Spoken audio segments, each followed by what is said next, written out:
Kayak teman-teman semua beserta para pemerhati konstitusi yang ada di rumah sana. Jadi sesuai dengan yang hari ini pasti kawan-kawan sudah tahu lah gitu kan. Jadi hari ini kita memperingati Hari Kartini yang bertepatan pada tanggal 21 April. Ini gue sama Maria sebagai apa nih? Sebagai pemerhati perjuangan perempuan modern atau apa? Ya, sebagai pemerhati, sebagai mahasiswa juga. Jadi sesuai dengan hari ini kita bakal kita recall dulu mungkin ya Kartini di abad 19 akhir gitu kan. Dari setelah dia lahir tanggal 21 April 1879 sampai meninggal di umur 25 tahun. Yang lo tahu nih sebenarnya perjuangan Kartini dalam membela kesetaraan perempuan, emansipasi perempuan dan menurut gue sih bisa dibilang kayak mendobrak struktur feodal pada adat masa itu gitu. Lo tahu sebenarnya dulu tuh perjuangan Kartini itu seperti apa sih? Dan pada masa itu sebenarnya apa gitu yang menjadi satu trigger Kartini untuk berpikir progresif? Menurut gua pemikiran Kartini pada masa itu untuk perempuan dengan struktur adat seperti itu cukup visioner pada masanya. Sedikit yang gua tahu dari Kartini, salah satu bentuk perjuangan Kartini itu yang pertama gue tahu tuh cerita tentang Kartini dalam proses perjodohannya. Nah, tapi di situ Kartini mau ada tukar balik yang dimana dia pengen punya sekolah khusus perempuan. Terus dia juga mau menempuh pendidikan juga. Padahal sebenarnya waktu itu ada juga tuh katanya tawaran Kartini dia bakal kuliah di luar negeri di Belanda. Cuma pada saat itu Kartini memilih pilihan dengan mendirikan sekolah perempuan di daerahnya. Kenapa Kartini mau mendirikan sekolah perempuan di daerahnya itu? Karena ya berkaca dari situasi perempuan Indonesia pada saat itu, mereka tuh belum mendapatkan pendidikan yang lain sama seperti laki-laki. Gak semua perempuan itu bisa sekolah. Dan bisa sekolah paling orang-orang kayak Kartini itu pun sekolahnya nggak sampai tuntas, mungkin cuma sampai sekolah menengah pertama, nggak sampai SMA ataupun kuliah. SD bahkan. Iya, cuma sekolah dasar. Dan itu pun yang bisa sekolah hanya orang-orang dari latar belakang keluarganya yang bangsawan atau gitu. Makanya Kartini mau mendirikan sekolah khusus perempuan di zaman itu agar perempuan-perempuan juga bisa merasakan apa yang Kartini rasakan, bisa mendobrak itu tadi menjadi emansipasi wanita pada zamannya. Berarti sebenarnya pada zamannya trigger awal Kartini gitu kan, kalau dari yang gue tahu juga kan, karena memang strukturnya pada saat itu bisa dibilang masih menganggap ya laki-laki itu di atas perempuan gitu kan. Apalagi dulu ada budaya pingitan itu kan, karena sebenarnya kan Kartini ini kan dia latar belakangnya bisa dibilang ya anak kaum priai juga, dia anak bupati kan gitu kan. Dia dapat akses ke sekolah yang dimana perempuan banyak gak bisa waktu itu karena ayahnya sebenarnya kan. Saya bilang privilege juga kan sebenarnya Kartini ini kan, cuma dia hanya stop di SD, dimana dia di SD ini kan dia bisa dibilang masuk ke SD-nya isinya orang-orang Belanda juga kan, SD-nya orang Belanda juga kan. Oke, dari situ dia ketemu teman-teman Belanda, dia belajar bahasa Belanda juga di situ, dan dia belajar mengenai pendidikan modern lah pada saat itu kan. Dia bisa tahu dunia luar segala macam gitu. Cuma karena ada budaya yang tadi gue sebutin di awal gitu, budaya adat feodal yang struktural gitu kan, dimana ada budaya pingitan yang dimana perempuan di umur tertentu, terutama di umur remaja 12 tahun, dia udah diperem bahasanya bukan diperem sih, disimpan di rumah kayak nggak boleh ngapa-ngapain, nggak boleh sekolah, nggak boleh kerja, nggak boleh apa sampai ada yang menikah gitu. Sebenarnya kan dalam konteks itu kita bisa melihat bahwa ya perempuan itu cukup diobjektifikasi juga pada saat itu sebenarnya kan, karena ya tunggu istilah dalam konteks itu tunggu ada laki-laki membelinya dulu kan, sebenarnya peminangnya dulu baru dia bisa gitu. Dimana di sini juga kan laki-laki perempuan jadi nggak banyak bisa memilih kayak masa depannya seperti apa gitu. Kebebasannya digantungkan terhadap laki-laki kan, lebih diatur kan. Nah, sebenarnya kan di situ kan trigger utama kekritisan Kartini melihatnya kan, karena yang paling dia rasakan itu kayak kenapa aku nggak bisa sekolah tinggi gitu. Kayak akhirnya dia bikin sekolah itu kan. Makanya perjuangan Kartini itu dia bukan dengan senjata gitu, tapi dengan kesadaran yang dimana dia menganggap dalam berbagai gagasannya, dalam surat-suratnya yang dia kirimkan ke kawan yang akhirnya dibukukan itu kan, dia selalu mengatakan bahwa ya, pendidikan adalah jalan menuju kebebasan gitu kan. Ya, mungkin itu sedikit kilas balik lah perjuangan Kartini gitu kan, mungkin udah cukup menggambarkan gitu kan. Nah menurut lo nih Mas, kayak sebenarnya perjuangan Kartini itu udah berhasil atau sebenarnya sekarang ini permasalahan masih kita hadapi? Karena kalau untuk di zaman itu berhasil, tapi masih perlu dilanjutin sih menurut gua, karena permasalahannya itu berbeda, tapi perjuangannya itu masih sama. Untuk apa? Untuk ya memperjuangkan kesetaraan gender. Karena sekarang juga yang gua perhatikan, pendidikan itu sudah bisa ditempuh oleh perempuan juga, udah bisa diakses dimanapun. Beasiswa pun sekarang banyak. Bahkan pemerintah mewajibkan sekolah itu 12 tahun. Harusnya kalau mau dibilang perjuangan Kartini dalam pendidikan perempuan itu sudah terpenuhi kan. Tapi sekarang itu permasalahan jadi bergeser tuh. Permasalahannya sekarang adalah efek daripada media sosial. Gimana tuh? Karena sekarang kita hidup di era digital kan. Nah justru kalau mau direfleksikan ke dalam perjuangan Kartini, dia kan bukan menuntut, apa bahasanya ya, memperjuangkan emansipasi wanita itu, karena belum mendapatkan pendidikan secara bermanfaat. Tapi justru sekarang kalau yang gue lihat ya, di sosial media ini justru banyak perempuan yang nggak ngerti apa itu kesetaraan gender. Harusnya kesetaraan gender itu tandanya kita setara dengan laki-laki, bukan kita lebih dari laki-laki. Tapi per hari ini banyak banget konten-konten di media sosial yang justru menunjukkan bahwa perempuan itu harus lebih dari laki-laki, atau perempuan itu harus diistimewakan daripada laki-laki gitu. Bukan untuk menjadi setara, tapi untuk menjadi lebih dan istimewa daripada laki-laki. Nah kalau lo melihat permasalahan yang ada sekarang kan, lo lihat gue bilang tadi bukan dari sosmed, hubungannya sosmed dengan menurut gue apa ya, kayak ya ekstra feminis lah bisa dibilang kan, yang menginginkan lebih dari laki-laki ini kan, yang tidak sesuai sebenarnya dengan perjuangan keperempuanan itu sendiri kan. Kan kalau kita balik lagi ke sejarah kan, sebenarnya kan awal mula perjuangan perempuan itu kan karena voting kan, setahu gue kan. Jadi dulu perempuan itu hak votingnya tidak diberikan kan sebenarnya kan. Jadi dia memperjuangkan untuk kenapa yang bisa menentukan pilihan hanya laki-laki. Sebenarnya kan di situ kan.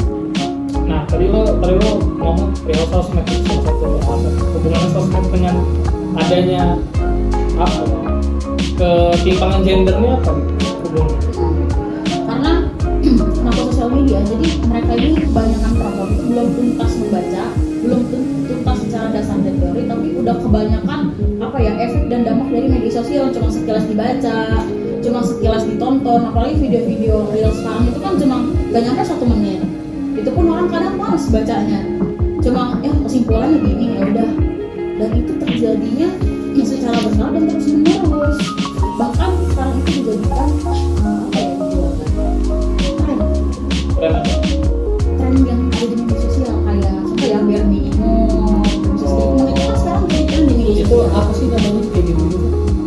Kan kalau di cowok kan toxic masculinity, kalau cewek tuh apa sih kayak gitu? Kayak bare minimum gitu tuh apa sih? Sebenarnya kayak ekstra feminis. Iya, toxic feminisme itu lah kayak gitu. Iya, jadi mereka tuh nggak paham Toxic apa feminisme itu. Nah iya dah, apa itu feminisme? Feminisme, kalau menurut gue pribadi sih itu lebih ke apa ya? Ini kan lo bilang Oh iya, kita gitu feminisme. kan yang tadinya perjuangan kalau kita ambil dari sejarah, perjuangan Kartini adalah emansipasi perempuan dan kesetaraan perempuan dalam menempuh pendidikan dan kebebasan, yang maksudnya bahwa perempuan itu harusnya benar-benar merdeka, sedangkan laki-laki yang bisa menentukan arah hidupnya. Karena pada saat itu enggak kan.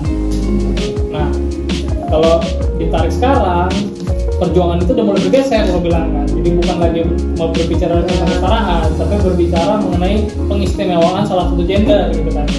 Nah, lo bilang salah satu faktornya adalah sosial media. Nah itu yang gue pertanyakan, hubungannya apa dengan sosial media gitu? Karena kalau dikatakan lo ngomong sosial media kayak konten cepat segala macem, maksud gue jadi yang salah itu sosmednya atau sebenarnya pelaku pejuang feminis ini gitu, yang memang sebenarnya salah saja mengartikan perjuangan feminisme itu sendiri gitu. Jadi bukan sosmednya. Tapi beberapa konten juga sekarang malah jadi menggiring sih ya. Menggiring yang ya mereka juga bikin konten tapi salah mengartikan makna dari feminis itu. Jadi sebenarnya perjuangan kan udah mulai bergeser. Nah lo lihat itu bagaimana fenomena ini kenapa terjadi?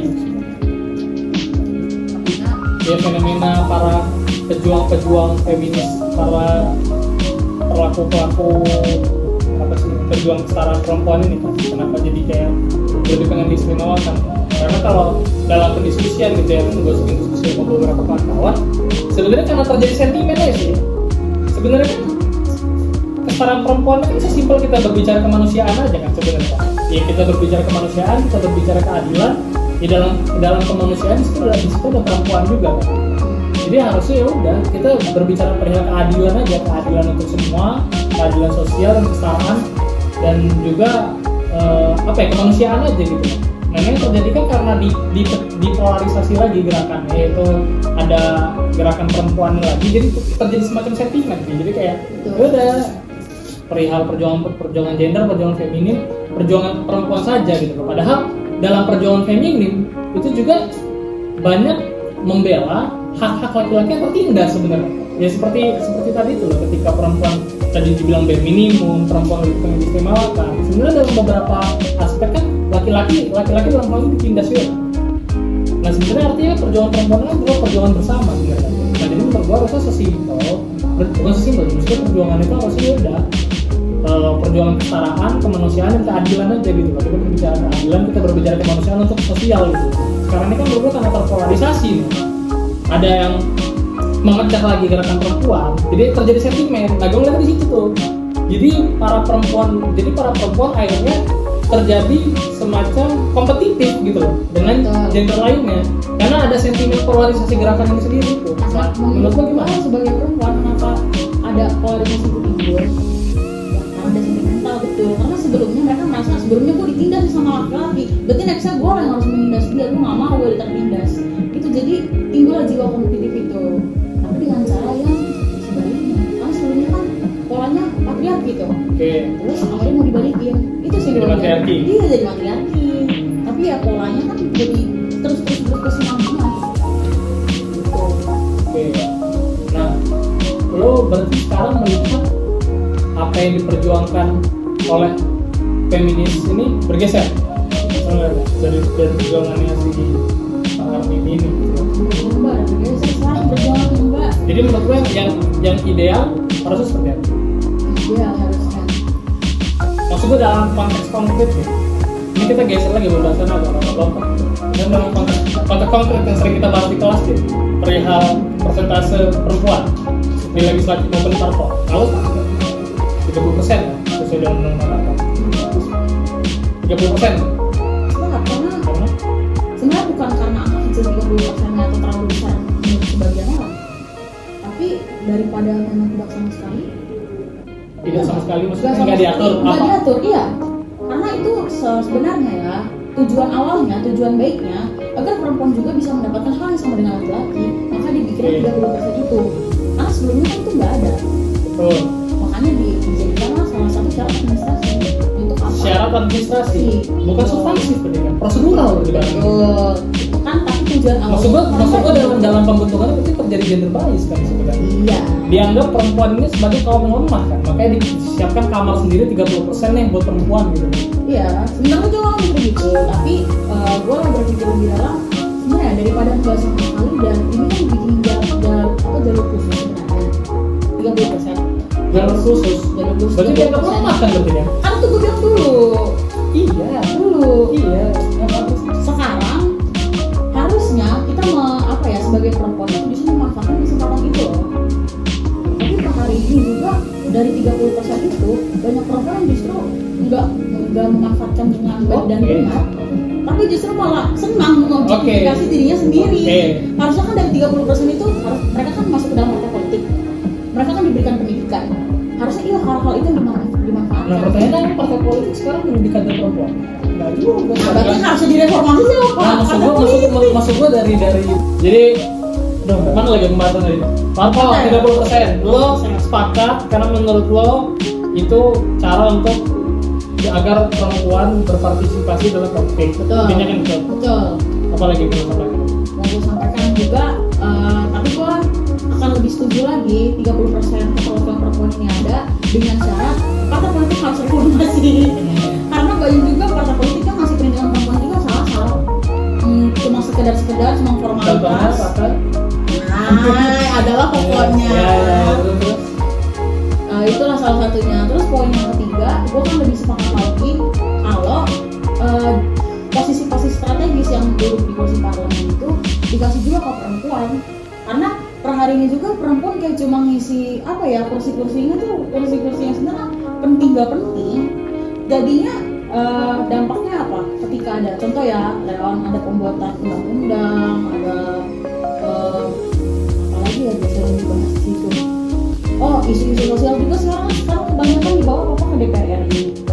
Nah, justru di situ perempuan-perempuan malah jadi yang kayak nggak bersuara, karena mereka masih yang ada posisi gue sekarang kan masih di posisi yang di bawah sini nih, belum sampai pimpinan kan gimana gue ke depannya. Jadi mereka tuh jadi tertekan. Ini sebenarnya penting gak penting posisi perempuan di dalam posisi parlemen, karena mereka juga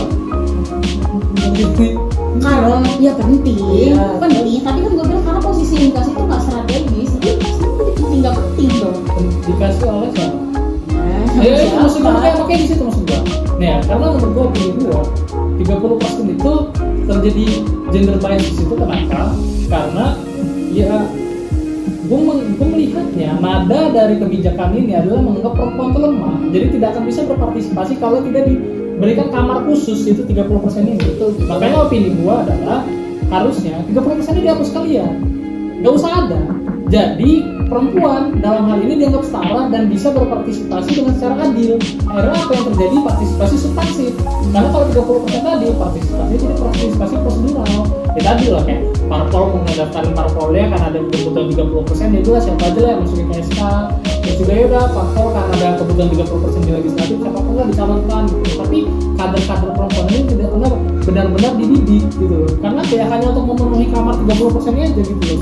Balik lagi karena menurut gua ya ini prosedural aja, kesetaraan prosedural bukan kesetaraan substantif. Lalu apa sih solusinya? Menurut gua solusinya adalah dibuka selebar-lebar aja, jadi nggak usah diatur mau berapa puluh persen. Kan ada yang ngomong tidak dibikin aja sekarang 40% perempuan, enggak juga gitu loh. Nggak, maksudnya bukan masalah nggak bisa juga, nggak juga, udah dibikin terbuka aja, tapi dorongan untuk para partai politik sebagai organisasi yang memiliki kewajiban untuk memberikan pendidikan politik adalah mendorong kader-kader perempuan. Misalnya tidak cuma kader perempuan, semuanya mendorong pendidikan politiknya gitu loh, agar para kader-kader perempuan yang ketika duduk di kursi legislatif benar-benar bisa mewakili rakyat dan benar-benar bisa menjadi dewan yang berisi lah istilahnya, nggak cuma yaudah kayak lo sebutin tadi kan udah berbicara dan tapi tidak bisa menyuarakan isu-isu keperempuanan, isu-isu sosial lainnya.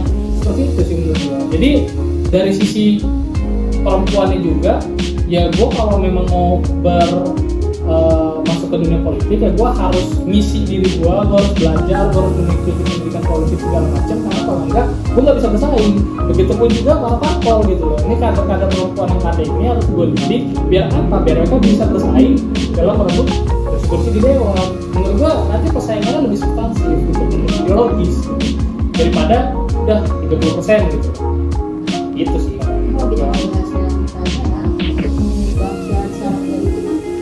Itu tuh harus revisi undang-undang. Wah nggak bisa bertentangan dengan ini amandemen undang-undang. Lo berbicara ideologis filosofis tapi lo terjebak kan hal-hal yang bersifat administratif ini ya. Iya. Apa ya maksud gue? Jadi ya udah, maksudnya kalau gue ya aduh gimana ngomong ini ya paham gitu, maksudnya dalam mekanisme undang-undangan ada tata caranya, ada perencanaan, ada perencanaan apa segala macam gitu. Maksud gue kan idenya dulu, kita berbicara ide. Kalau kita selalu berbicara di lingkup administratif dan apa yang kayak gitu gitu ya udah kita terjebak di situ aja nggak jalan-jalan gitu. Tapi maksudnya ide awalnya dulu dalam gue mengkritik kebijakan 30% keterlibatan perempuan tapi di parpol maupun legislatif, menurut gue itu terjadi gender bias di situ. Harusnya nggak seperti itu, tapi seperti yang gue jelaskan bukan seperti tadi itu. Bagaimanapun itu lah, mau apa kan, mau dibilang perubahan undang-undang segala macam ya proses politik itu tahu bisa kan gitu kan. Makanya menurut gue selalu bilang kan yang harusnya dipinterin, yang harusnya dididik itu rakyat semua, kita semua lah yang di luar parlemen ini gitu. Karena kalau mau ya udah yang di dalam itu ya udah sifatnya kita gonggong dan kita kritik aja. Tapi kalau mau kita ngedidik mereka ya udah orientasi mereka kita sudah tahu gitu, orientasi politik gitu. Tapi kalau kita semua yang dididik, kalau kita secara kolektif, secara pendidikan politik naik, kualitas para pemerintah itu juga pasti akan secara politik akan ikut naik gitu loh. Karena gue berpendapat para pemerintah dan para pemangku kebijakan di legislatif itu ya rata-rata kita aja semuanya gitu loh. Kita di kelas tidur, mereka juga tidur juga gitu loh, di rapat gitu loh. Sama aja, makanya menurut gue yang dinaikkan itu kita nih secara kolektif, peran masyarakat ini. Karena kalau kita secara masyarakat ini naik, mereka pun itu secara rata-rata akan naik. Makanya gue selalu membicarakan kayak perihal karena kita lagi bahas tentang perempuanan gitu ya gue bicarakan ide-ide dan gagasannya gitu.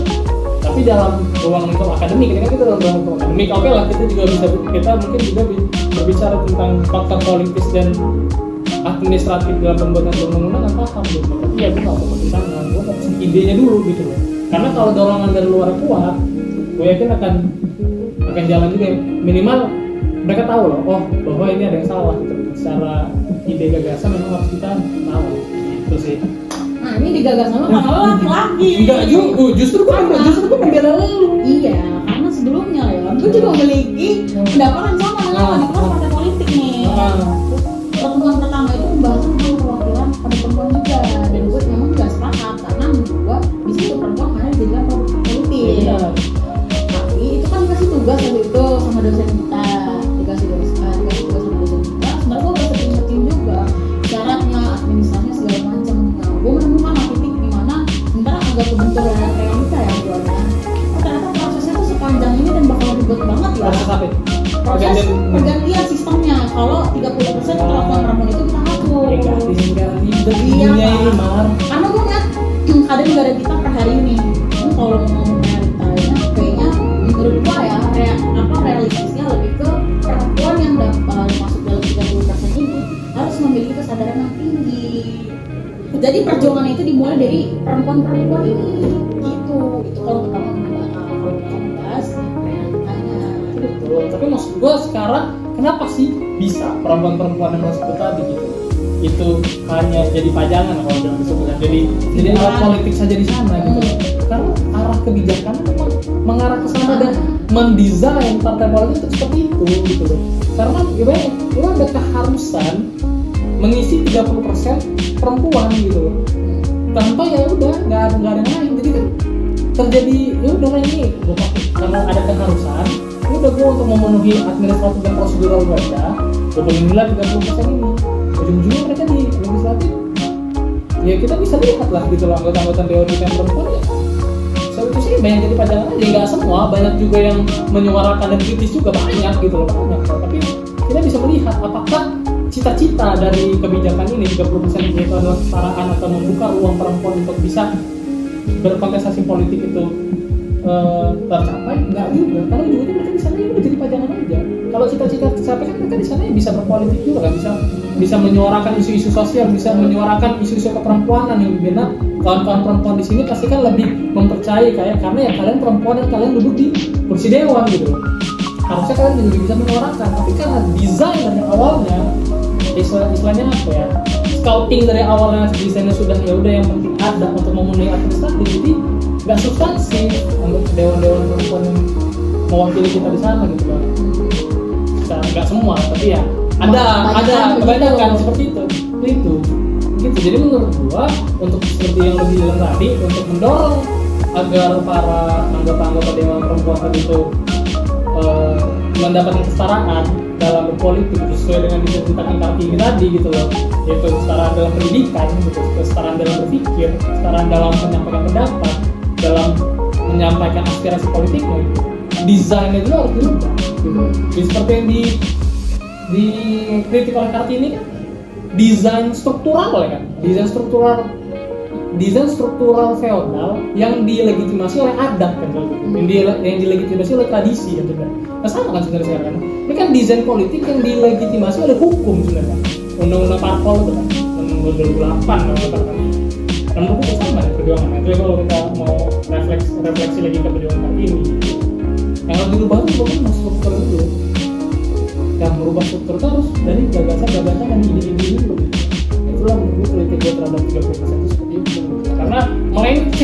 idenya.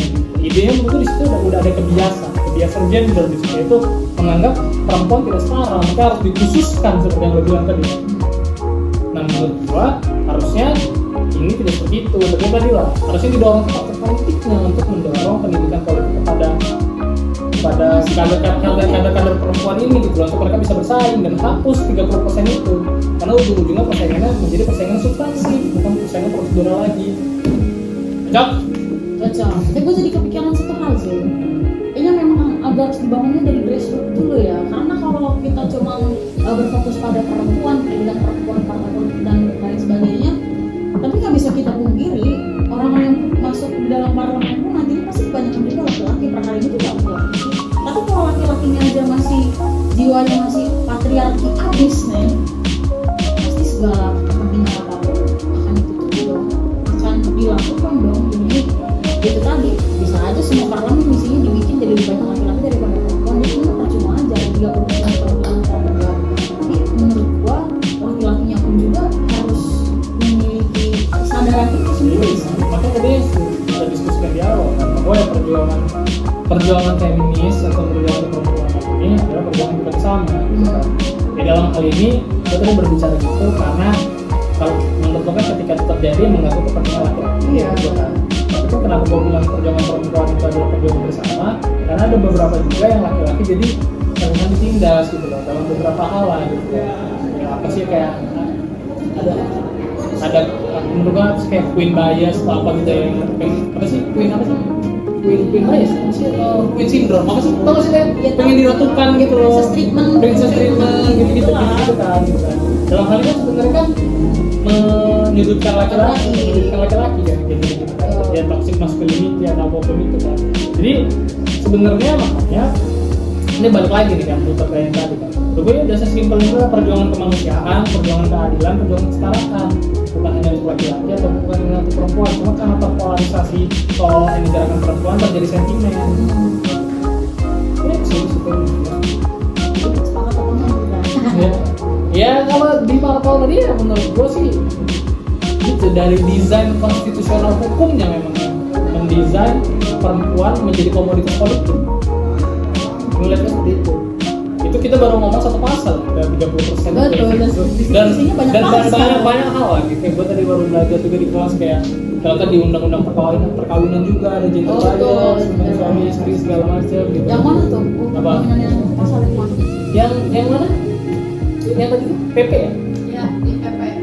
Oh, yang ini ya, yang suami itu melakukan kewajiban untuk menafkahi keluarganya. Iya, untuk kalau istri ya kalau suami itu ya suami kalau suami semampunya sesuai kemampuan.